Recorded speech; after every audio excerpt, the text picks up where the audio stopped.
and to our celebration of International Women's Day, and also to our celebration of women writing. My name is Jody Lisberger. I am the director of the Women's Studies program here and also a published writer.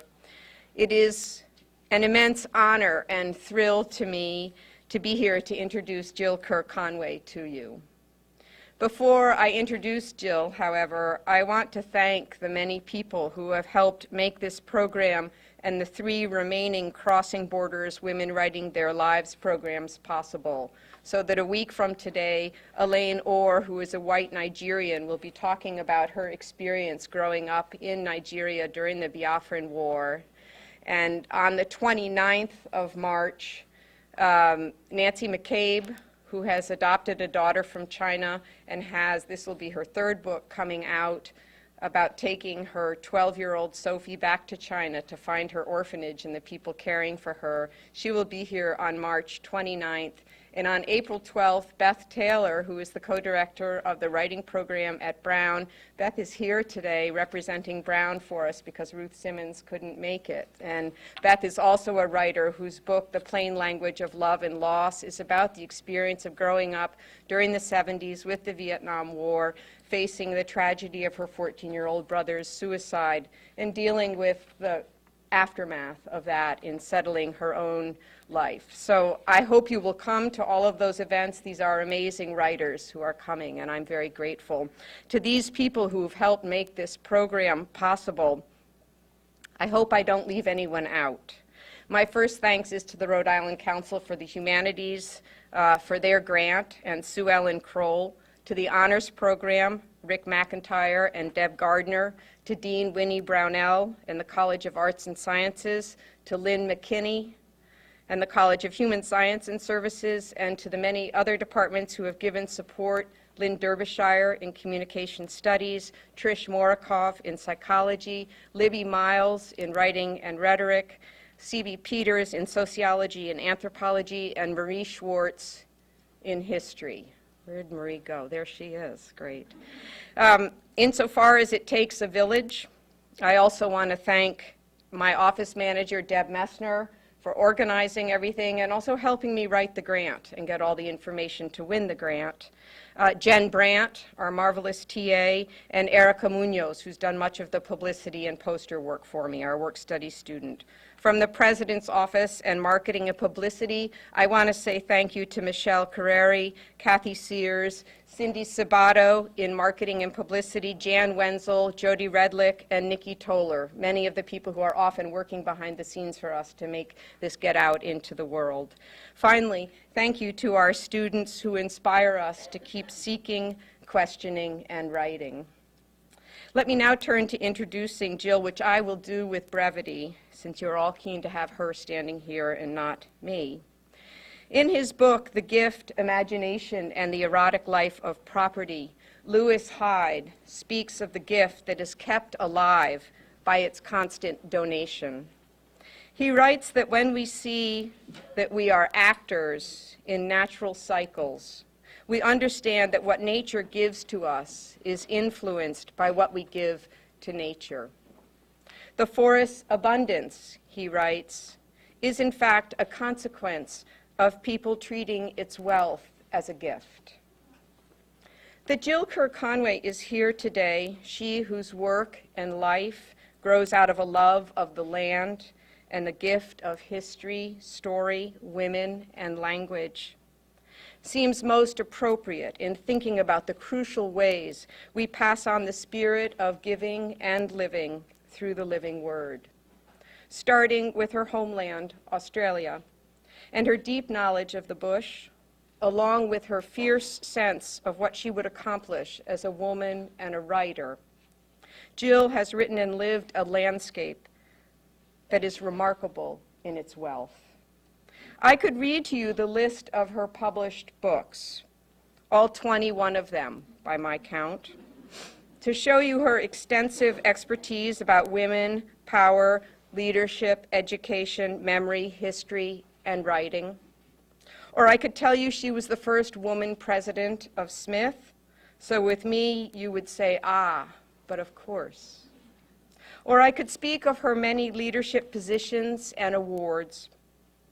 So you would with me be inspired by this gift of a writer and thinker who honors us by being here today to share some of her writing and to talk about writing, women, and crossing borders.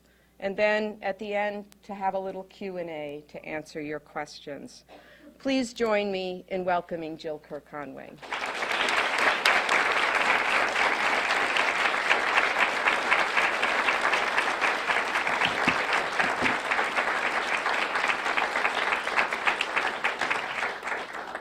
Well, it's wonderful to be here. I'm so delighted that everybody could come this afternoon. And I've just had a wonderful session with a class of our students working on writing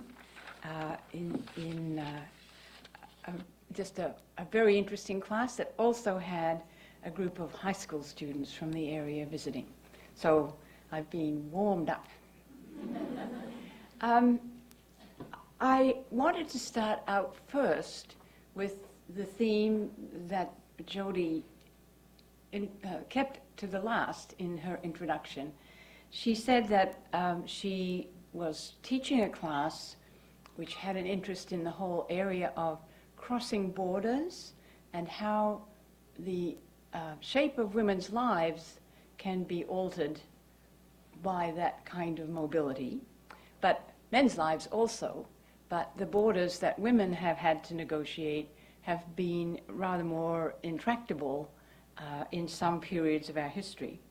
And so I thought I'd start out by telling you that in the study of migration, it is clear that women who are immigrants in a new society usually achieve a higher status than they would have assumed that they met the norms of the society they've left. And certainly that would be true of my life, because I've kept on crossing borders in ways I will tell you about later. But I think the interesting thing is that if a woman is a lone arrival in a new society, she doesn't upset the status hierarchy. Nobody's brother is disadvantaged when she gets a good job. Nobody feels put out that they weren't chosen. This stranger has, in fact, achieved a new position. And so it's easier to move through status hierarchies in a society in which you're not a native if you're female. And in part it is because you don't upset the norms of that society nearly as much as you would doing the same things at home. Now, in my own life, just to talk about this question of crossing borders, the first big border in my life to be crossed was going from rural outback Australia, where I saw maybe one or two people a month, other than my family, to a boarding school in Sydney, which is the largest city in Australia when I was growing up. That was a huge transition. Australians in the outback are not extremely verbal people for excellent reason that they don't have many people to talk to. And so arriving to a large, busy boarding school full of highly talkative fellow students was a big shock to me. And it took me at least a year to get used to the fact that people are going to be talking to me every day and asking questions. So being disrupted from the patterns of our regular society and put down in another place is always an experience of great learning. The second kind of crossing of borders, of course, came in moving from Australia to the United States, and from the United States to Canada, and then back again to the United States. And in all those moves, it is true that new opportunities are presented that would not have occurred in the place that you departed. So the whole question of mobility for women is extremely important. It's assumed that men will travel far and wide in search of different kinds of opportunity and experience, and applauded. But it is not always greeted nearly as approvingly for women who set out to take on another world and take on another identity and try to achieve in areas outside the country into which they were born. But if we study the lives of women scholars, women scientists particularly, it's striking the way in which their opportunities and status keep changing as a result of moves. And of course, in the latter stage of my life, after being a college president and deciding I didn't want to be an academic anymore when I finished that in my 50s, I then took up another career entirely in the for-profit world, so that living in different worlds in the same society can also be extremely liberating. And if you think about it, the question of a person having the right to be considered for different kinds of positions and opportunities is a function of a status hierarchy in any society. So if you're outside it, you have more chances in more places than otherwise would be available. So the class that I've just been visiting with is studying the whole question of crossing borders, particularly psychological borders, in order to find a voice and to be able to speak with authenticity and power about one's life or experience, whatever one wants to write about. And to do that, it is necessary to cast aside many of the constraints of women talking about themselves and their lives. I've always found it fascinating that people would be interested in my life experience, but horrified to find that I was writing a memoir about my childhood and growing up, because actually women aren't supposed to talk about that. They're supposed to take on an identity through a family and through many family relationships, but to stand up on your own and begin to speak in your own voice about your experience is a relatively rare thing. I'll try to give you a sense of that experience just by reading a few passages from the first volume of my memoirs, which we were talking about in class today, The Road from Coleraine. There are many myths about the Australian outback, in which I grew up, and most of them treat it as a place of terrible aridity, recurrent droughts, a rough, tough place to live, and an exclusively thought of as a masculine world. And one of the things that first prompted me to start writing memoirs was about the 300th time an American friend told me how much they liked the movie Crocodile Dundee. I decided I couldn't stand it any longer, and I was going to write a story which had a female heroine, my mother, and would be told in the female voice about the experience of the Australian outback. So here I am, starting out with what my editors told me was considerable chutzpah. The first chapter of The Road from Coleraine has no people in it. It is entirely about the natural environment. But it's about the natural environment to teach a lesson, which is underscored throughout this book, that we usually look at it through the transported attitudes of people from Great Britain, where you have a wonderfully mild climate, and aridity is thought of as awful. But if you come to a different climate zone, there is extraordinary beauty in what the British settlers thought of as hideous. So one of my efforts in this book is to have people see the outback with different eyes. So it's very flat. Where I grew up, there there was actually a place called One Tree Plain because there was one tree within a 100-mile radius of that one tree. Above the plants that creep across the ground are the bushes, which grow whenever an indentation in the earth, scarcely visible to the eye, allows for the concentration of more moisture from the dew and the reluctant rain. There is the ever-present round mound of prickly weed, which begins its life as a strong acid green with hints of yellow, and then is burnt by the sun or the frost, pale whitish yellow. As it ages, its root system weakens, so that on windy days the wind will pick it out of the earth and roll it slowly and majestically about, like the whirling suns in a Van Gogh painting. Where the soil contains limestone, stronger bushes grow, sometimes 2 or 3 feet high, with the delicate, narrow-leaved foliage of arid climates, bluish-green and dusty gray in color, perfectly adapted to resist the drying sun.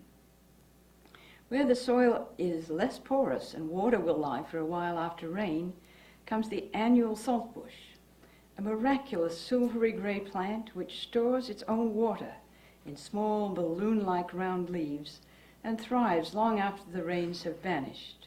Its sterner perennial cousin, which resembles sagebrush, rises on woody branches and rides out the strongest wind.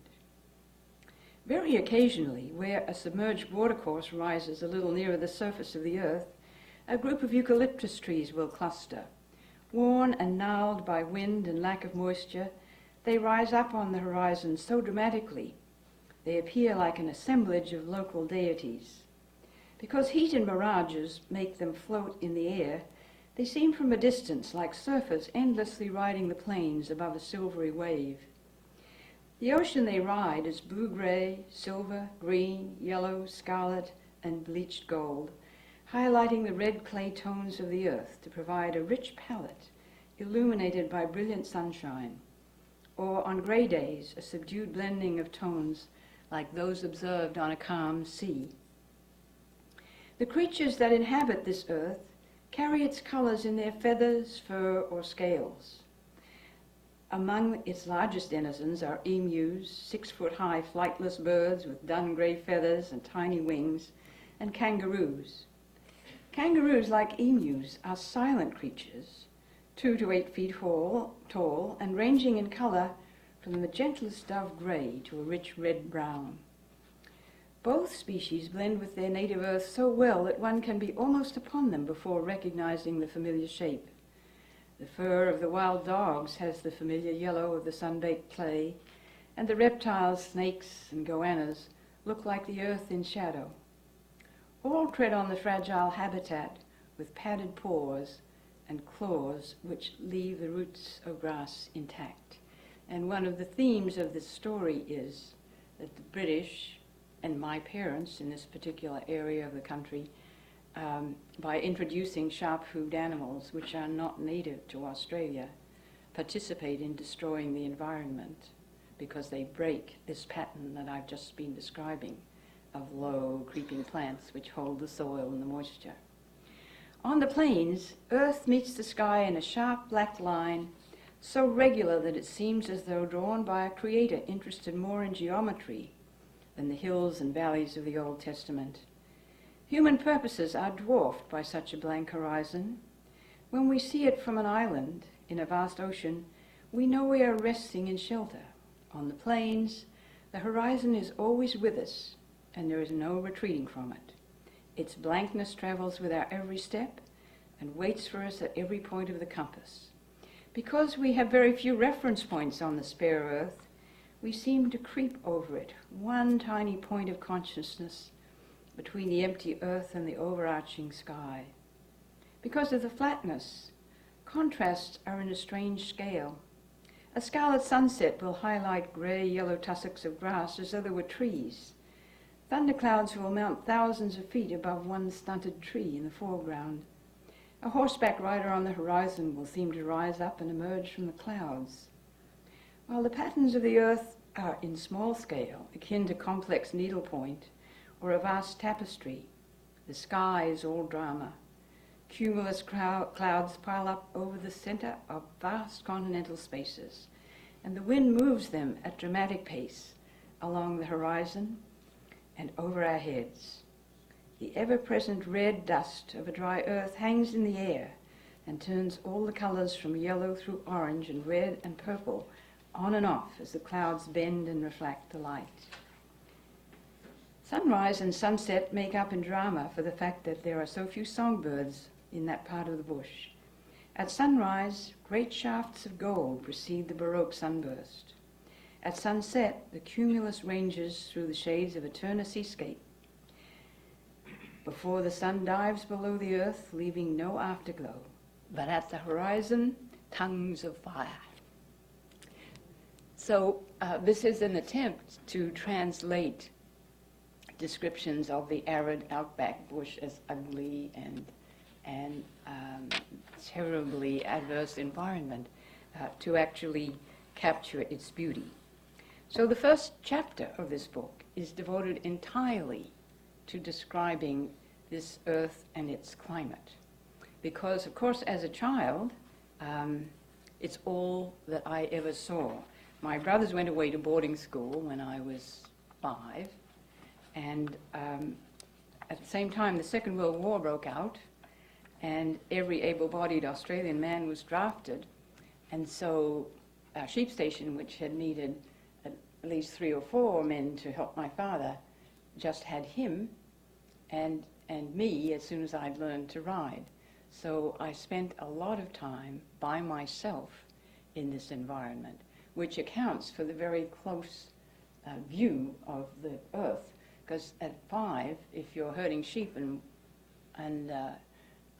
pulling along your horse behind you, you're quite close to the ground. And you can really see it in a way that no one else does. Well, this was a remarkable but wonderful childhood because, of course, you're fortunate as a young person if you are included by your parents in an economic enterprise as a contributing partner instead of being a witness or an observer. And so that gave me the habit from very early stage in my life of seeing myself as part of an economic enterprise and contributing to it, something that many children never get. And if I could design schools for the inner city slums of North America, I would have some work to do besides the study, because I think probably many young people go into the drug trade just because they are thinking that they can support a family, and we don't have work for them that allows many other opportunities. Well, I was fortunate to have in this very lonely area a mother who was definitely a feminist, and I had 2 older brothers who from time to time would beat me up, and when I would go to complain to my mother about their behavior, she would say, well, why don't you fight back? And eventually, one day when I had gone weeping to her about my brother hitting me, she said, well, next time he hits you, hit him back. So here's what happened. Mindful of her own childhood, my mother encouraged a strict equality between us. As I played more with my brothers, I was inclined to run to her when the going got too rough. It was not tolerated. Don't come running to me, she said. If he hits you, hit him back. On the next occasion, when my brother Barry hit me, I had a cricket bat in my hands. Remembering the injunction, I struck out furiously and broke the 2 newly grown front teeth, generously part of Barry's customary sunny smile. My parents were shocked, but my mother kept her part of the bargain. I told her to do it, she said. No one must scold her. Later, away from the heat of the moment, she explained she had meant hitting back with one's fists, not with more dangerous weapons. I think this is important because, of course, I don't know how many 5-year-old girls get that kind of instruction from their parents, but it was very good for me. I never felt overwhelmed by hostility or criticism during the course of my early career, I had internalized my mother, well, if he hits you, hit him back. And so it was much easier to deal with conflict as a result. And I think many young girls are not socialized to think about it that way. The really significant part of working on this book came about because I was really very struck as I moved around the world and saw different climates and environments. I was really struck by the way in which the Australian outback had been appropriated, I guess, as a place of male power and performance. And if you think about the early Australian movies that were so popular, all of them wonderful movies, but what do we have? We have Breaker Morant, which is about two Australian soldiers and a very masculine world. There are women in that story, but they're just a lay on the way to the war. They don't have any character or significance. If you think of something like Gallipoli, the same thing. A wonderful masculine world created very, very beautifully. But again, the women in it are totally insignificant. There are a few Egyptian prostitutes. That's about it. And I was really incensed by that and thought that I would like to write a story about Australia and about the outback of Australia that was told with a female heroine, my mother, and in a female voice by a female narrator, who was me. So that was one of the major driving forces to sitting down to begin working on this memoir. And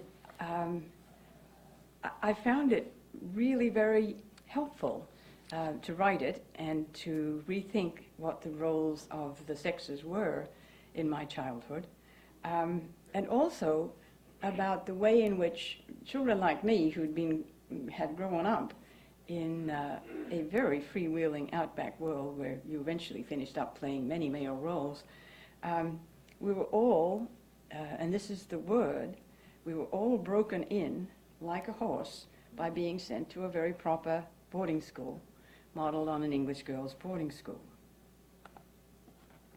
Well, so here I am. I'm at the graduation day, speech day as it was called, of my girls' boarding school. And I'm very, very uncertain about my future. By this time, we've moved to the city, and my mother has now very conventional attitudes towards her daughter's life and career. And so here we are, we're waiting for speech day to begin, and we're being given advice by various teachers about what we should do in life. And as I look back on it now, I realize that as young women, we were in an anomalous position. Our school, whatever its colonial blind spots, existed to maximize the talents of its students, taught them to strive, whether intellectually, in athletics, or seeking social eminence. Our group of prefects had been singled out as leaders and encouraged to take charge, albeit in minor and symbolic ways. While we lived within the boundaries of the school, being ambitious was rewarded. But contradictions which were observable within the ranks of our teachers about what should be our goals in life as adults quickly emerged. The headmistress was a wonderful character straight out of an English comedy. She could have been played by Margaret Rutherford. Miss Everett's message was very clear. We were privileged young women who owed it to society to develop our minds and talents to the limits of our ability. She let us know repeatedly about her hope that we would distinguish the school by the numbers of us who continued our studies at the University of Sydney, then the only full university in our city of close to 3 million. Other messages were more puzzling. Some girls' parents planning on their early marriage did not want them to waste time in university study. Others were encouraged to think about something practical like nursing training which did not take too long and provided limited but reliable professional skill. The message was clear that they would not be doing this kind of work for too long. Then there were clear injunctions from the adult world about what fields of university study were appropriate for a woman. Not law, we were told. It's not a good field for a woman. You will only end up trying divorce cases, and besides, no good law firm will take you in. I loved chemistry, but then there was the spectre of my terrifying mathematics teacher and my undistinguished record in mathematics. Don't take science, family friends admonished. There's too much mathematics, and besides, what would a girl like you do in an industrial laboratory? The things that were nice for women were to study things that were unintellectual, like nursing, physiotherapy, or occupational therapy, or strictly decorative, like music or a foreign language, subjects which only the strangest persons thought their daughters might pursue professionally. My mother favored something practical, like medicine. A woman needed a strong professional training before any thought of marriage, she said. One never knew whether a marriage would last or when one might be widowed, and woman's most precious possession was her economic independence. I didn't much like the idea of caring for sick people. My years spent caring for the emotional needs of others made me long for some wonderfully abstract study, elegant, clear, free of messy human demands. But here is the wonderful influence of great teachers. Miss Shell, my English teacher, and Miss Houston, my history teacher, swung the balance. It will be a great loss if you don't go on to do further study in history and literature, they told me. You could do outstanding work. I didn't know what was involved in doing outstanding work or where the study of English and history might lead, but if they said so, I was ready to follow their advice. So it's just a picture of a society which is organized outside remarkable school teachers and so on to steer young women into something that's not going to be too serious because they're going to get married anyway. And you should understand, I was growing up in Sydney in the late 1940s and early 50s. And 2 years from our graduation from high school, there were only 2 women from my class, myself and another one, who were not married.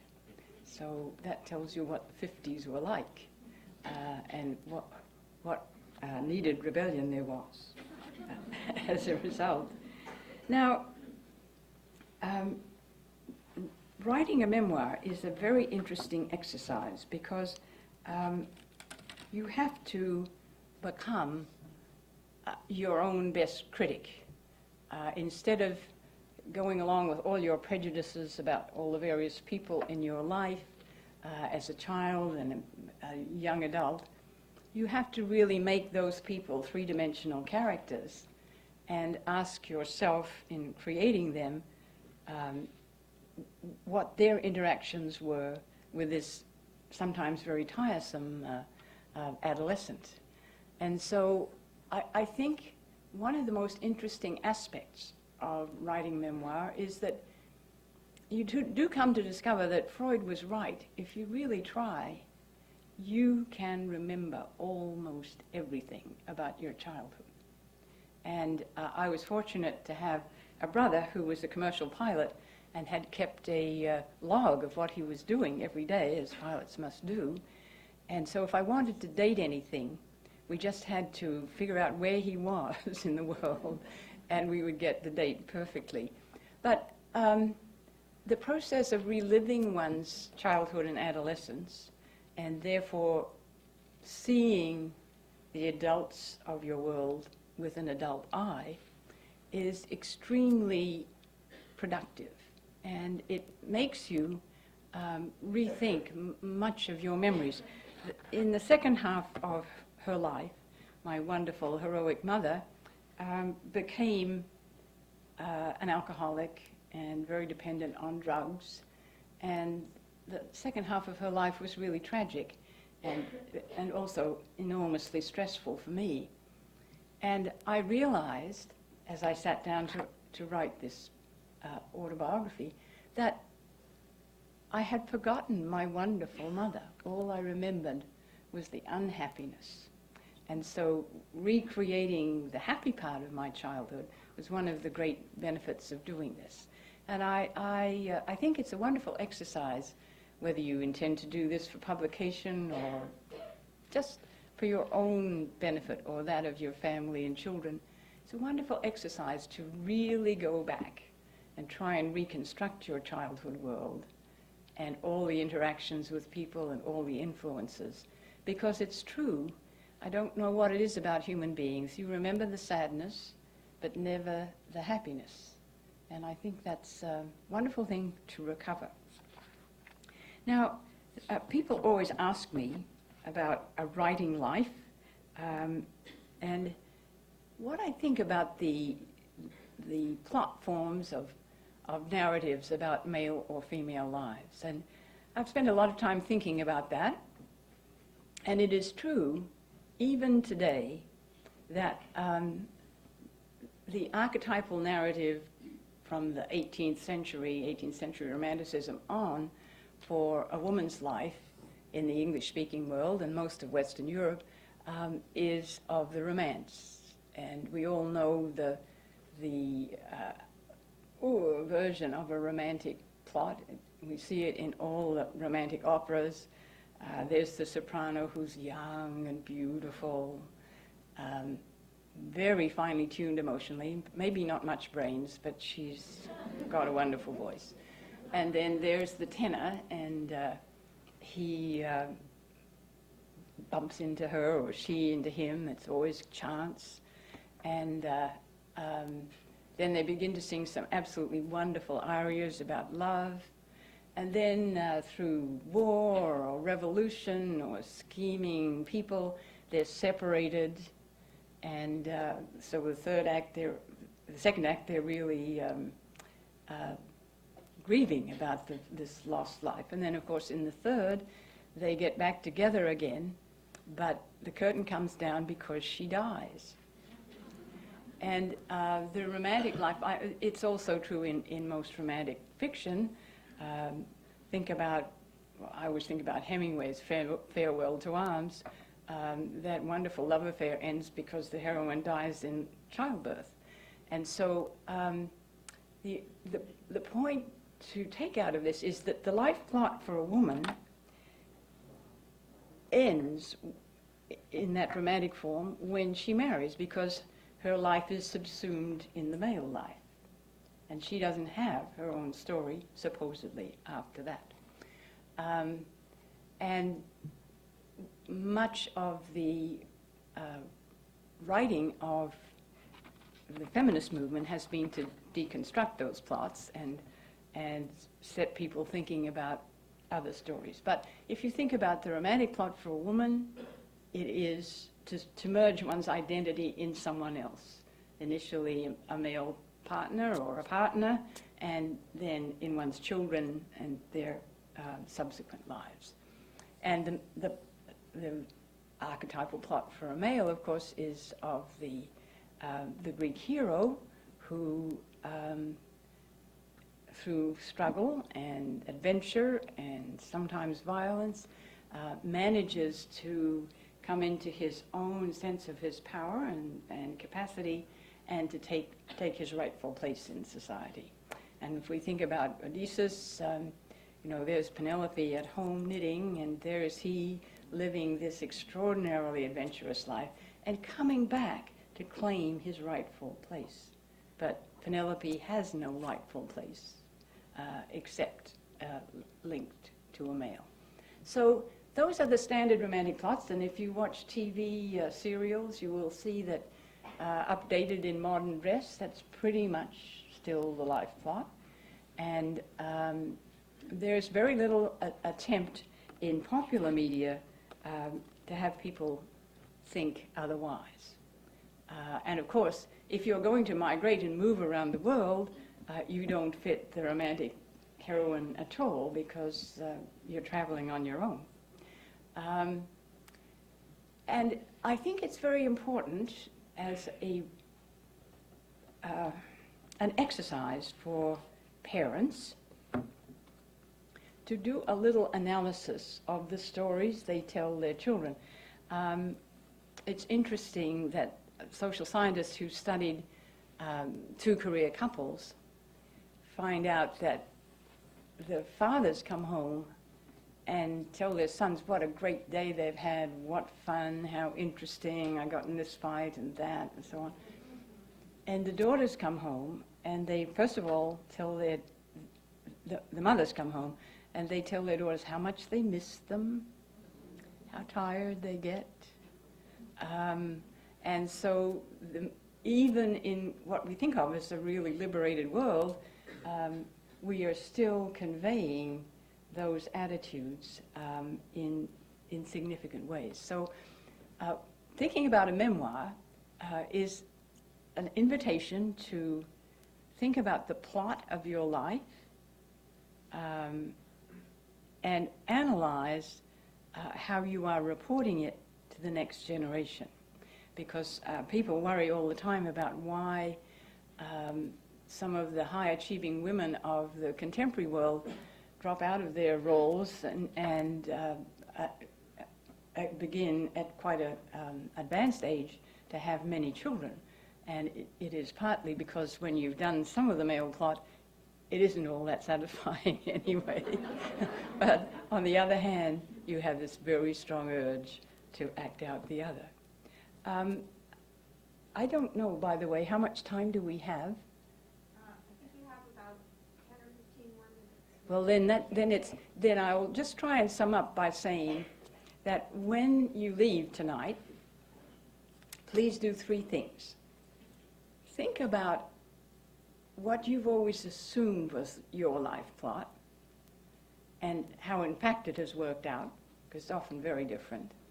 Secondly, think about what you tell your children, male and female, about your life experience as a working person, a creative person, outside just the caring role. Because whether you know it or not, you are shaping their picture of themselves in the future. And finally, ask yourself how you want to live the part of life that's left out in all romantic stories, which is the later years of life. Often people are alone, widows, widowers, things don't work out the way they were planned, and you can always think of them not working out as a minus or a subtraction, but in fact, maybe a huge opportunity. But if you are still construing it as a negative, it will turn out to be that way. So now I'd like to take what time is left to answer questions, hear criticisms, comments, anything. You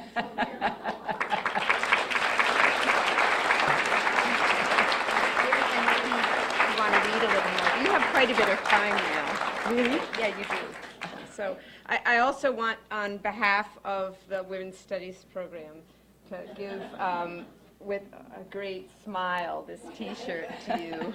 This is the URI logo. It says That's wonderful. and thanks. Thanks. So before we have a Q&A, I wanted to make a couple of announcements and just pull out some brochures. Those of you who are serious writers, I know we'll have many questions to ask Jill. I want you to know about the Ocean State Summer Writers Conference. It goes on here at URI the last weekend of June.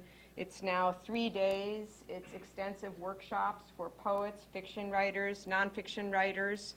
You can come for small workshops for 3 days, and then you can come to hear some remarkable writers, or you can just come for the second half of the conference. I'm going to put some flyers out here and hope that you'll take them on your way out, and also put flyers to announce all of our other events that you're cordially invited to.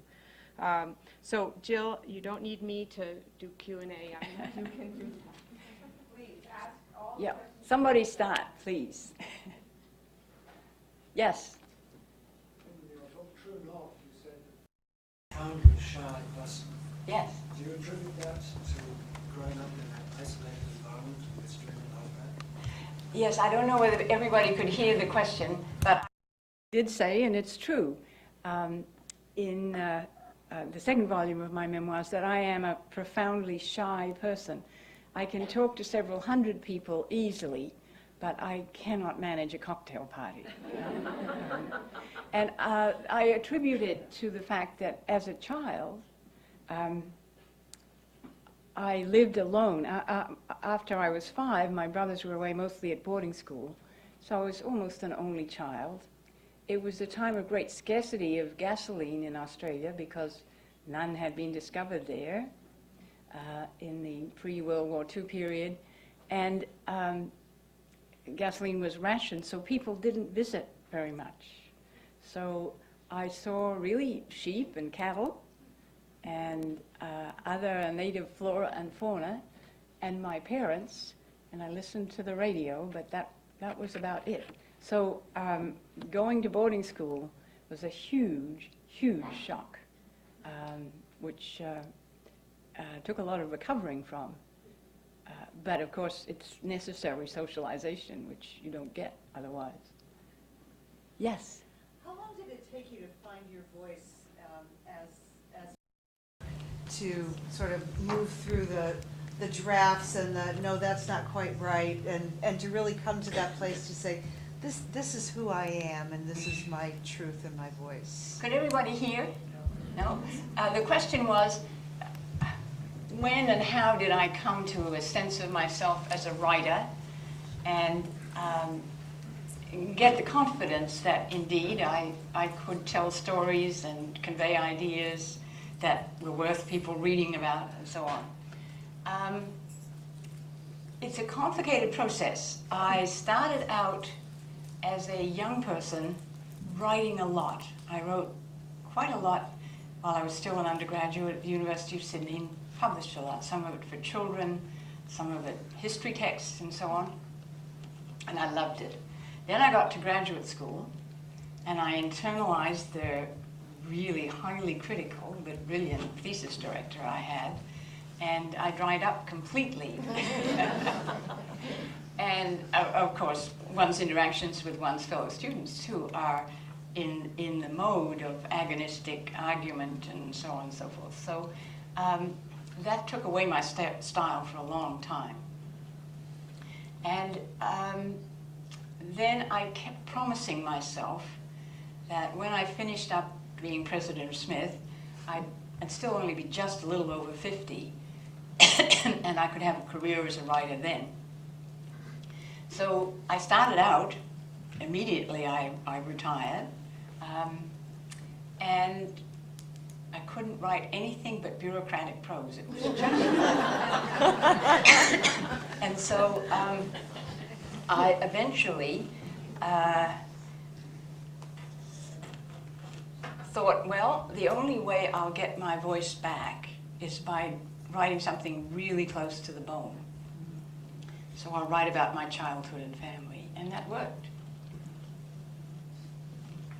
But you can do it just by yourself. You just have to tell yourself, I am a writer.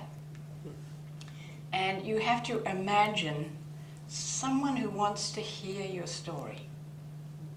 You have to imagine that ideal person, believe they exist, and talk to them. It wasn't a problem for me because I was writing The Road from Karain for all the young women undergraduates I'd known in 30 years or more as a teacher, who were usually very conflicted about what their career path should be.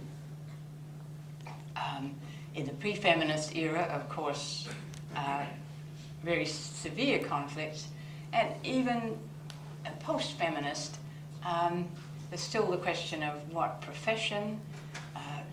In first-rate schools, a young woman or a man who may be a gifted painter or poet is being urged by family and friends to become a nuclear physicist or study business or something like that. And so it's still a period of real conflict. So I knew those young women and men. I taught them for years, and I wanted to give them another way to think about themselves and their talents. And so that's what got me started. Yes? Just describe yourself as somebody who existed and wrote and moved through sort of a pre-feminist and feminist movement. You clearly had an extremely atypical life for a woman in the time that you passed through career-wise and personally. Do you think of yourself as a feminist that was part of the feminist movement or outside of it? Oh, could everybody hear? Yes. I definitely feel I'm part of the feminist movement. Absolutely. Committed, proud to be, believe it's essential.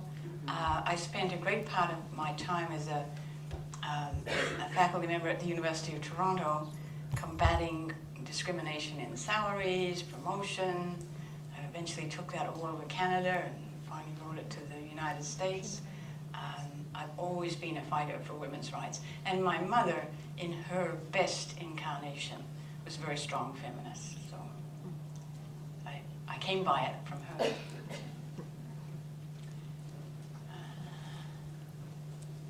Yes, sorry. Well, I was going to say, I was really interested to hear what you said, that your mother had changed. Because when I read Road from Karain, I mean, in the initial early years, it's such a striking portrayal of the way she kept such a very civilized meals and doing everything, and very positively portrayed. And Yes. you were just alluding to wanting to portray her, being in touch with that. So I actually thought when I read it that because of the problems that she had later, that you had misremembered what had happened earlier. So that was interesting to hear you say that she really did become different. Oh yes, she really did. She really did. And it's one of the tragedies of the late 40s and 50s. The medical profession just prescribed tranquilizers for women who were upset or distressed or had problems of psychological adjustment. And when she, after years of combining that with lots of booze, that'll do it. That really does unhinge you. And she had a rough, tough life, and was enormously creative and a wonderful mother as a young woman. But she lost her husband when she was just 46. And then she lost her youngest son, her eldest son rather, in an accident when she was 49. And after those two losses, she just had absolutely uncontrollable and extreme grieving. And you never know your parents. I've often thought about her as a child and wondered what the losses were there that overwhelmed her with later ones. Yes? When you wrote this, did you have to create an emotional distance from your childhood? Sort of like looking at, like just now when you spoke about she lost her husband, you didn't say my father, and lost her eldest son. You didn't say my brother, and yet those profoundly affected you. So when you wrote your memoir, did you have to keep a heavy distance, emotional distance? Wonderful question. No, quite the opposite. I really had to relive that life, and all those terribly painful experiences. But by the time I was trying to understand my mother and her really excessive grieving, I had to have some distance on that. And without it, it would just have been overwhelming. And the problem with it, of course, was that this woman who had urged me to take on the world, knock out my brother's teeth, and so on, had become very timid and dependent and really unscrupulous in trying to make sure that I never left. So it was a tragic deterioration. Yes? I wanted to say that I'm very optimistic about the progress that has been made in the feminist movement. we come from approximately the same time period.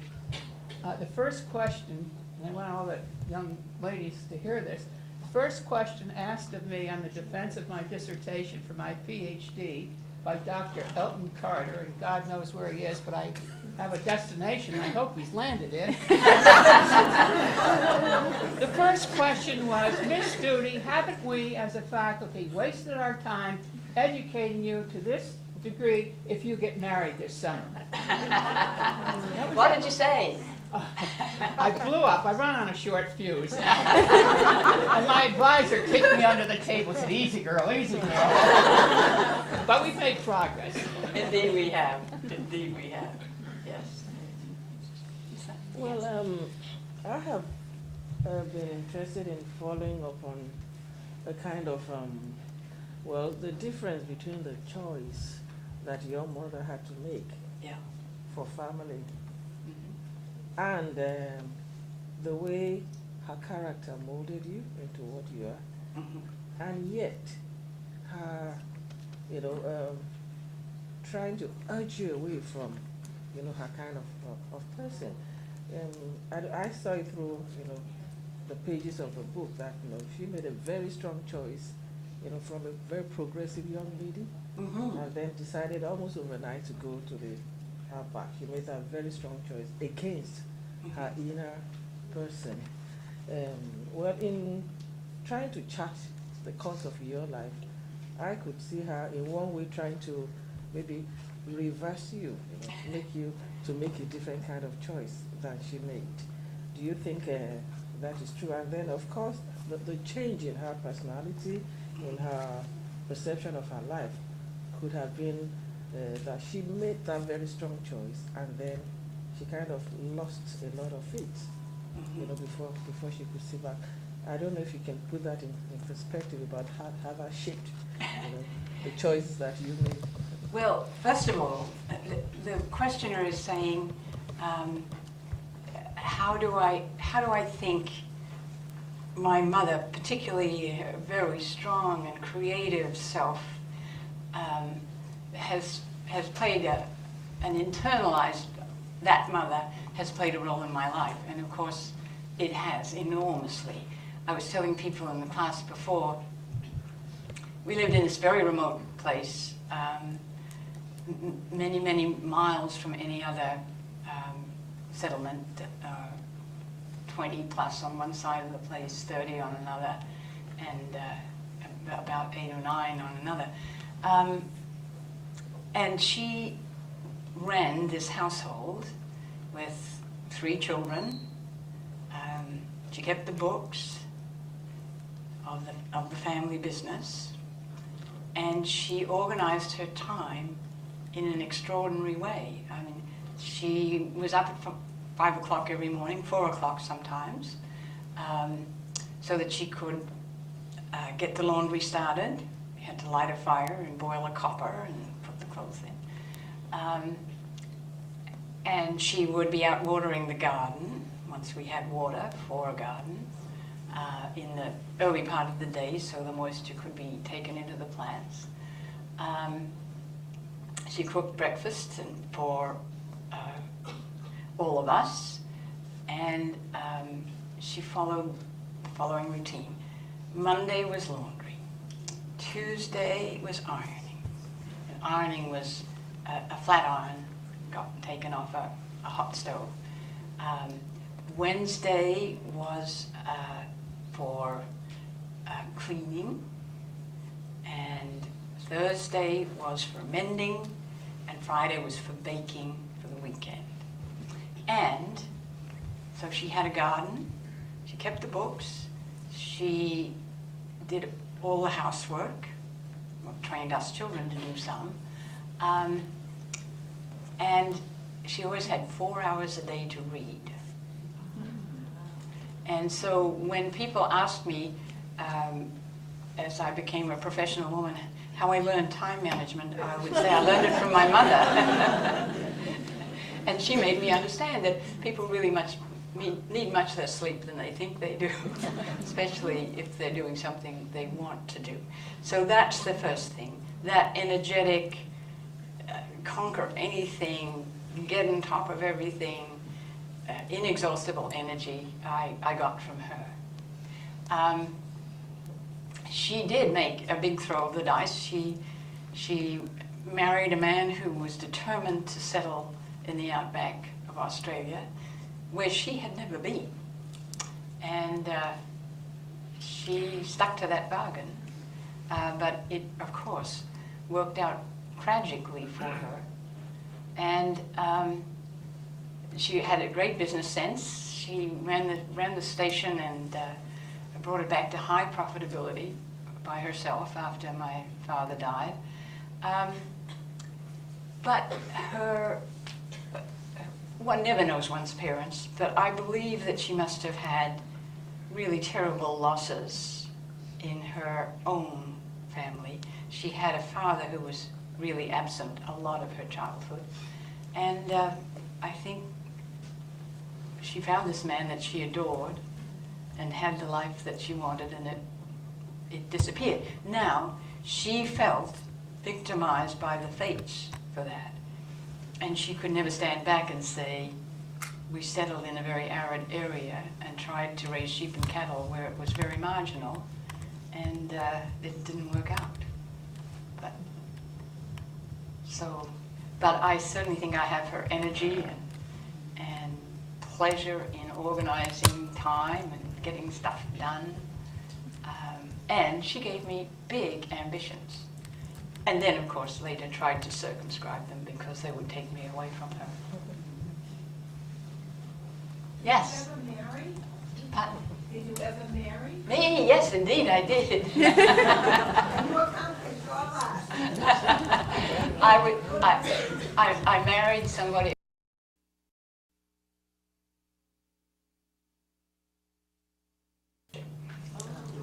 So I had to get a job, and I got a job teaching in one of what was called a general education course at Harvard at the time. And the very charismatic teacher of the course was a wonderful Canadian who wasn't married, and very shortly we became married. I went to Canada, but very happily. Yes? Do you think that your mother, once she married your father, deep down inside looked at this existence in the outback as possibly a temporary situation? Because given her background that she was so much into the city and her personality and so forth, she totally embraced something that was so opposite her existence that perhaps she looked at it as a challenge, or maybe temporarily they'll be there and then they'll move to the city. Oh, there was no question of that. My father would never have left the land, just none. But I think it was an environment while all the children were there and while things were going well, she was in total control. Absolutely total control. And she ran everything except the sheep and cattle. And it was very congenial to her temperament. So I don't think she wanted to leave. I think she was very happy until the drought struck.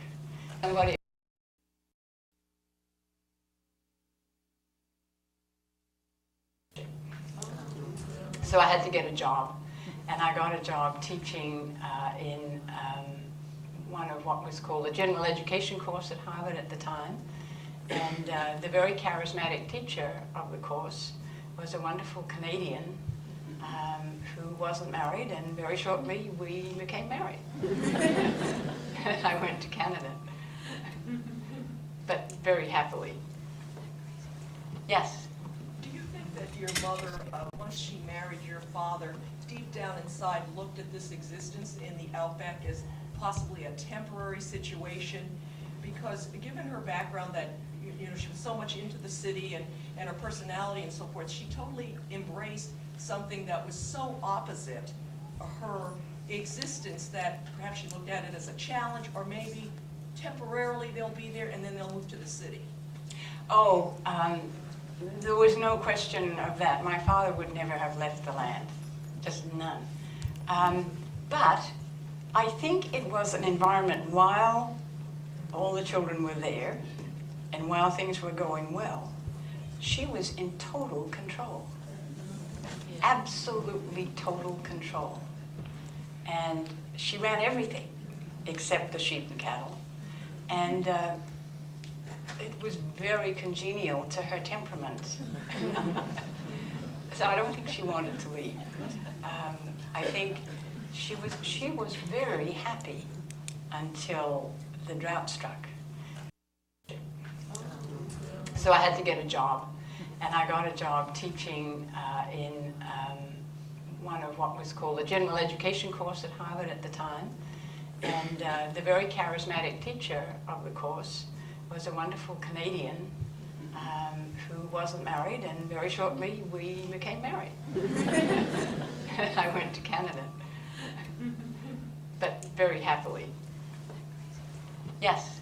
Do you think that your mother, once she married your father, deep down inside looked at this existence in the Outback as possibly a temporary situation? Because given her background that, you know, she was so much into the city and her personality and so forth, she totally embraced something that was so opposite her existence that perhaps she looked at it as a challenge, or maybe temporarily they'll be there and then they'll move to the city. Oh, there was no question of that. My father would never have left the land, just none. But I think it was an environment while all the children were there and while things were going well, she was in total control. Absolutely total control. And she ran everything except the sheep and cattle. And it was very congenial to her temperament. So I don't think she wanted to leave. I think she was very happy until the drought struck. And she did lack imagination. Everybody knew that there would be droughts, but she never expected one. And she took it as a personal affront.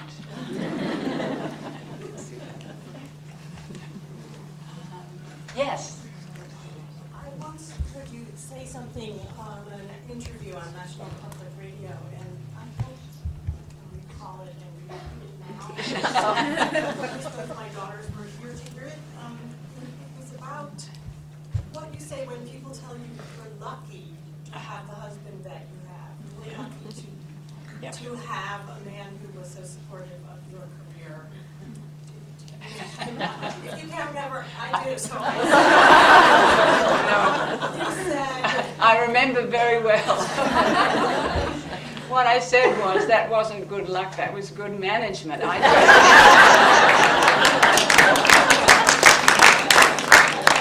you elaborate on that? Well, you know, I didn't get married until I was 28. I mentioned that everybody in my school was married within 2 years of finishing high school, so that was the most unusual thing to do. And having observed the average Australian marriage, where women didn't work full time after they were married, they had part-time jobs, but they weren't really committed to a career. And I really was. I wanted to be an excellent historian, and I wanted to do important things as a scholar. So I didn't get married until I was 28 because I never met anybody who I thought would agree to that. But then I found someone who did. Not only did, but was a tremendous support of my career. So I exercised good judgment, and that was that. Yes? You said that you wrote a lot when you were younger. Yes. And I was wondering if that was an influence from your mother reading before hours a day. Did that affect your writing? There's no question that my mother's love of books and reading made me want to be a writer. What kind of books did she read? Well, you know, we were out in the middle of nowhere, no libraries. It's, first of all, the Depression and then the Second World War. So we couldn't buy a lot of books in the house, but there were, in Australia at that time, there was a wonderful institution. There were lending libraries in the city who would send you catalogs, and you could choose 8 or 10 or 12 books that they would ship to you by railroad, and you read them and then you returned them and got some more. And so she felt very acutely the fact that she had not finished high school. Her family was pretty feckless financially, which is why she was such a good businesswoman. She decided never to experience that. So she would get her 8 or 10 or 12 books, and once I could read, she would get me one book of the lot. But since I read everything, the backs of cans of jam or books on animal husbandry or anything with print, I quickly began reading everything that she was reading, and not understanding a great part of it, but she read mainly current affairs, history, and I can still remember, because in the heat of the summer, children would be put to sleep on a screened-in veranda, while the adults might be sitting up and having visitors. And I can remember her voice raised telling people that Hitler was going to invade Poland. And I can hear her telling people about the rising power of Japan and so forth. So she was extremely well informed, although living in this remote place. As she got older, those interests faded, and she read trashy novels and loved murder mysteries, and retreated a little from her interest in the international world that had been so strong. But yes, certainly, she made me want to be a writer. Yes? When you talk about your presidency as the first woman, I'm sure you probably had many role models, or were there challenges or individuals within the institution? I'm sorry, I'm a little bit deaf, so I couldn't hear. So if you can talk about your presidency, Yes. your experience there at Smith College. Sure. It was very interesting becoming the first woman president of Smith College, because you had a kind of immunity.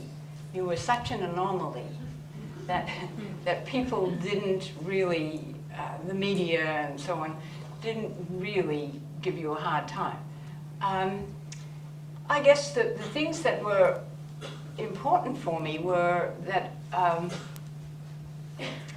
I had decided that one of the things that I could do that would be an important thing to do for women's rights was to stop all the wonderful institutions for women that had been so painfully built up by earlier generations of feminists to establish the schools and colleges and so forth. And in the 60s and early 70s, the fashion was for them all to become merged with male institutions. So, the Radcliffe was swallowed up eventually by Harvard. There was talk of Yale taking over Vassar, and Barnard being subsumed into Columbia. And I knew that that was a trend that should be fought, because they're the kind of institution that keeps the rest of the higher education system honest about the way they treat women. So I had many opportunities in Canada to, I was first woman vice president of the University of Toronto, so I'd already done the first woman stuff.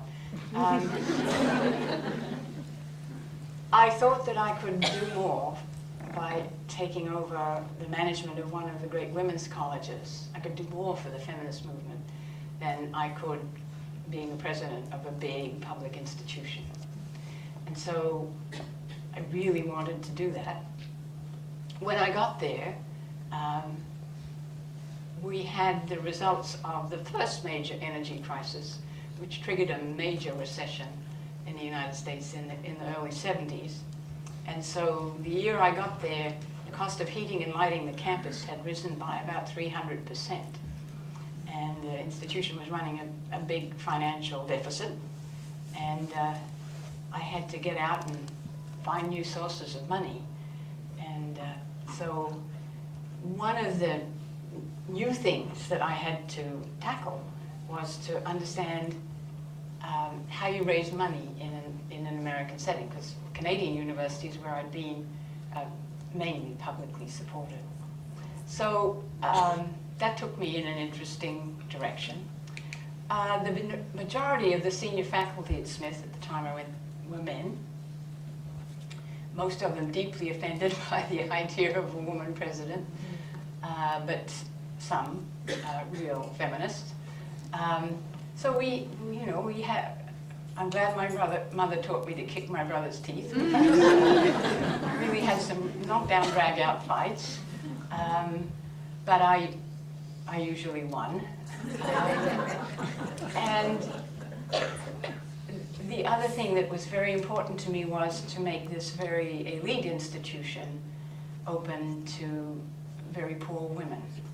So one of the things that I persuaded people to let us do early on was to have a special admissions program for women on welfare.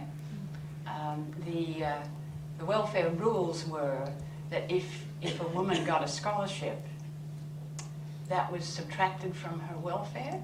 Wow. And if she got a scholarship, she lost the health care for her children.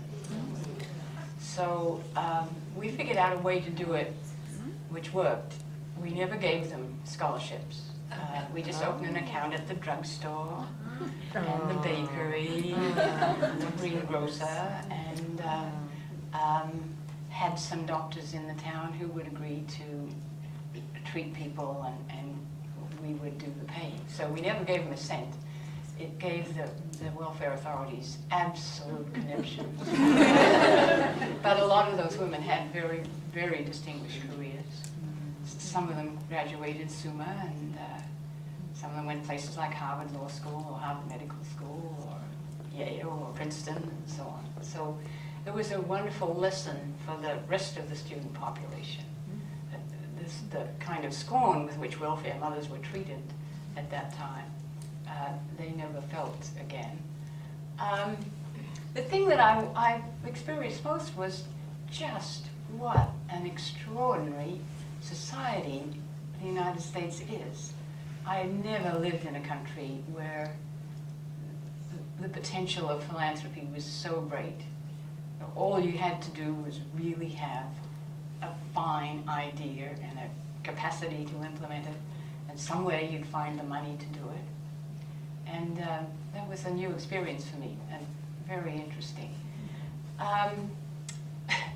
The other thing that was a little tiresome about being that first woman was that every time something crazy happened to a woman student anywhere in the world, the New York Times and the Washington Post would be on the doorstep saying, you know, you must know about these things, what really happened there? And I would say, well, actually, the extraordinary behavior you're talking to happened in England, and it's quite a long way away, and I didn't know. And similarly, you get called to testify before congressional committees as though you were the one and only spokesperson for all education for women in the United States. And that was trying, but also an opportunity.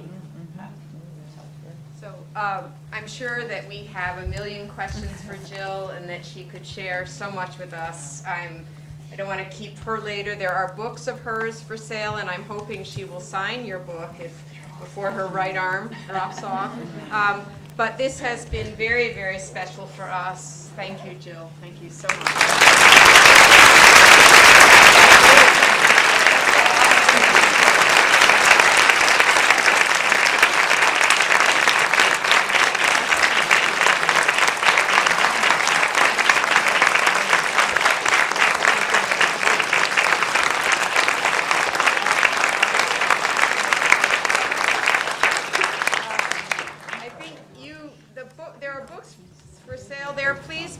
brochure. Gigi, do you have the Ocean State Writers Conference brochures? I thought so.